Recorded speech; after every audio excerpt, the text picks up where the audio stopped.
Let's find the fraction that's halfway between 1/4 and 2/3. So we're looking at exactly halfway, that midpoint between 1/4 and 2/3. So you could just add 1/4 plus 2/3 and then divide the whole thing by 2. What I like to do is get the denominator to be the same, then I'll compare the numerators. That's a little easier for me.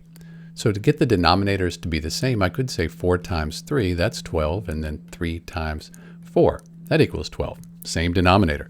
But I do need to multiply the numerator here as well by 3. 3 over 3 is 1, so we're just changing the way it looks. We don't change the value. Over here by 4 over 4. So 3 times 1 is 3, 3 times 4 is 12, and 3/12, that's an equivalent fraction to 1/4. Over here we get 8/12. So now, since I have the same denominator, I just need to figure out what number is halfway between 3 and 8.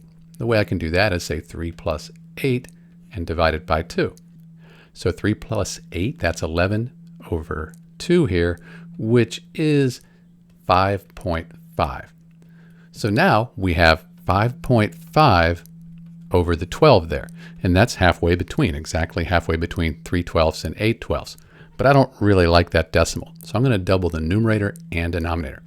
5.5 times 2 is 11, and 12 times 2 is 24. So the fraction exactly halfway between 1/4 and 2/3 is 11/24. And you'd get the same answer if you added 1/4 plus 2/3 and divided by 2. That's it. This is Dr. B, and thanks for watching.